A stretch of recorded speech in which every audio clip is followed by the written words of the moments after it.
merci de nous suivre une fois de plus via ce petit vidéogramme que nous vous offrons afin de vous permettre d'avoir une connaissance des diverses opportunités que le Cameroun offre aux investisseurs étrangers, mais aussi aux investisseurs camerounais qui aimeraient bien entendu revenir dans leur pays, mais ne savent pas par où commencer, histoire de peut-être sauvegarder leur économie. Alors, moi c'est M. Doucolandé-Rostand, en charge des questions juridiques et import-export. Nous sommes basés à Douala et avons également un démembrement au niveau de la Suisse, précisément à Genève. Et nous allons parler aujourd'hui d'un secteur très important d'ailleurs, mais qui nécessiterait forcément de la part des personnes intéressées de très hauts capitaux. De quoi s'agit-il? Nous parlons ici du secteur de l'énergie électrique au Cameroun.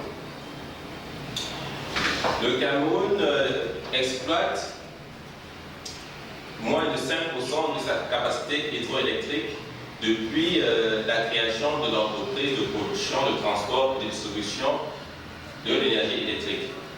Par conséquent, nous assistons malheureusement à une offre qui est assez inférieure à la demande, et aussi la conséquence surtout principale est que cette insuffisance impacte en fait l'économie dans la mesure où les entreprises dont le fonctionnement est tributaire justement de la disponibilité de l'énergie stable ne peuvent pas fonctionner et donc ne produisent pas de capitaux. Alors, qu'est-ce que l'État a mis en place pour résorber ce genre de problème? Déjà, dans le document de croissance de l'emploi, nous avons comme projet de mise à niveau la construction des retenues d'eau de Lompangar, de Mambélé, de Son, et également de pouvoir aussi construire des barrages au niveau du bassin de la Sanaga, ce qui pourrait porter la capacité de production de l'énergie électrique au Cameroun à l'horizon 2020.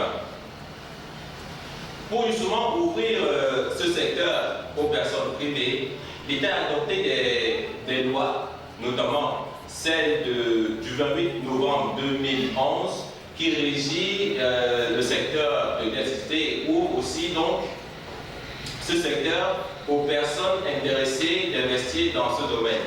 Bien entendu, il y a des conditions d'admission, des conditions de pouvoir bénéficier des avantages prescrits dans le document voté en 2013, mais notons surtout que cette possibilité permettrait en fait de pouvoir mettre fin au monopole de distribution, car aujourd'hui l'entreprise de distribution est Néo.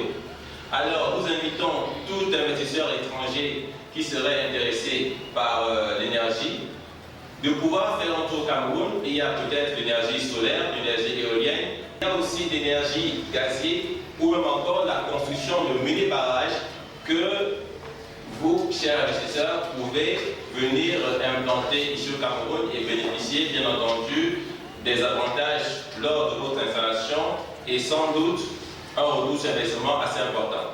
Alors, nous, African Diaspora Project Management in Cameroun, nous maîtrisons à notre niveau le cadre juridique et aussi le cadre institutionnel qui pourra justement vous permettre de suivre en toute sécurité votre démarche de pénétration du marché camerounais dans le secteur, et aussi nous pouvons vous proposer une main-d'œuvre assez experte et bien entendu différents services qui seront toujours utiles dans votre phase d'installation. N'hésitez pas à nous contacter via nos différentes adresses téléphoniques 233 42 73 58. Appelez-nous sur Skype Africa 135 et merci de visiter notre site web www.adpm-investir-au-cameroun.com.